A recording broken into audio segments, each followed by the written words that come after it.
Good morning. It's January 31st, and this is To My Liberal Friends. The Republicans in the White House are still firing back and forth at each other on the issue of raising the debt limit. Democrats in Congress are trying their best to stand with President Biden, but there's a growing sense among them that they will eventually have to come to some negotiated agreement. Back in 2011, then President Obama was forced to negotiate with Republicans on the same issue. Prior to that, raising the debt limit was a routine affair, but more conservative and fiscally concerned group of Republicans demanded that the federal government quit spending without any concern for the deficit. Then Vice President Biden was a pivotal player with his experience in Congress. In an interview then, he blasted any Republican that refused to negotiate. Today, he is the one saying that he will not negotiate. He called Republicans refusing to negotiate then as unreasonable. Will he define himself as unreasonable today? To understand what's going on, we need to look at the totality of the situation. The federal government, read that the United States, is now over $31 trillion in debt. We have reached that cap currently in place, and the Treasury Department is taking extraordinary measures to keep paying the bills that they have to pay to keep us out of default on any debts. The House Republicans are demanding that spending cuts be put in place for future spending. And here's where both sides seem to be talking past each other. Hakeem Jeffries, the Democratic leader in the House, keeps saying that we've already spent the money, so we have to raise the limit so we can borrow more to pay for what we've spent. Kevin McCarthy, the Republican, makes it clear that he's talking about future spending so that we won't approach the debt limit again so quickly. Both sides are trying to score political points with their bases and convince the public they're looking out for their interests. Joe Biden and congressional Democrats immediately go for the ultimate scare tactic. They say Republicans want to cut the Social Security benefits for senior citizens and to slash Medicare so you won't be able to see your doctor. Well, on Sunday, McCarthy appeared on the CBS show Face the Nation, and said he wants to take cuts to Medicare and Social Security off the table in talks with Democrats over the debt ceiling, even though Republicans do want commitments on spending cuts generally. Instead, McCarthy said Republicans were committed to strengthening both Social Security and Medicare. No sooner had he made that statement than you have the White House firing back.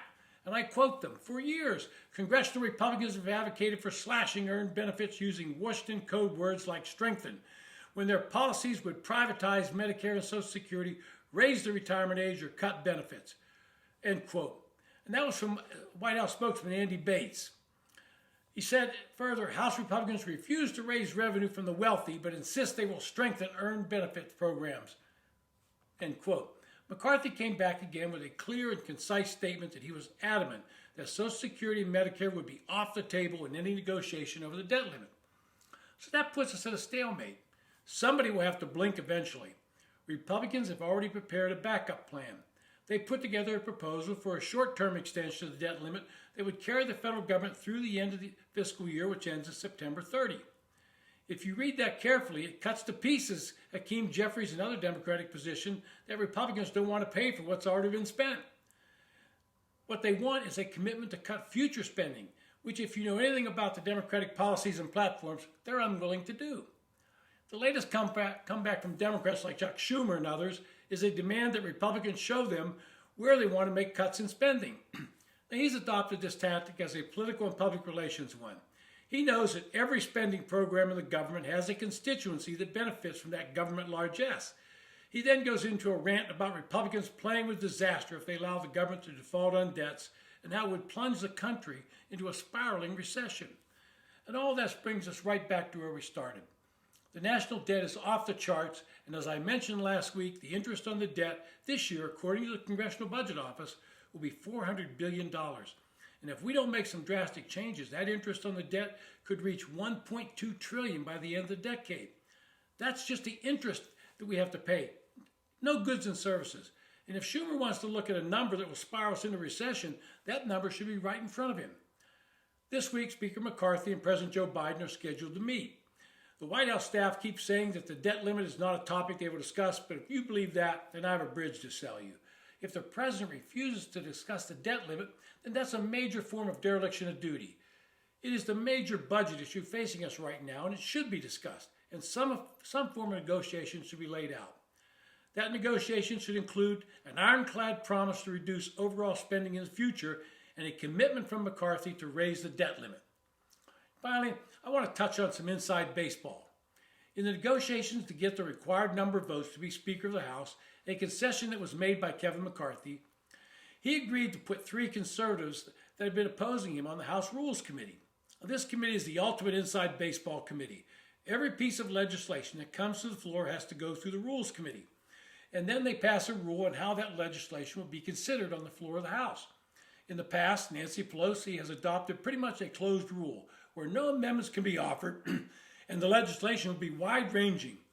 Under her leadership, most major bills were written by the House leadership and then presented to the House as a take-it-or-leave-it proposition. Last week, we saw the first action on how the new Rules Committee and new rules for bills will be considered. The House, under normal procedure, should be considering bills that address single subjects and not 4,000-page bills that covered everything from A to Z. Last week, they had a bill to limit the president's ability to release oil from the SPR. Any member could submit an amendment, and for the first time in 7 years, more than 140 amendments were submitted, and 56 of them got votes in the fast-moving marathon floor sessions over 2 days. That's democracy in action. As one of those conservatives, Chip Roy from Texas, said, quote, "We're actually being the people's house," end quote. This has been To My Liberal Friends. Thanks for listening. If you enjoy the podcast, please hit the subscribe button on either the YouTube channel or Spotify where you're listening. Thank you.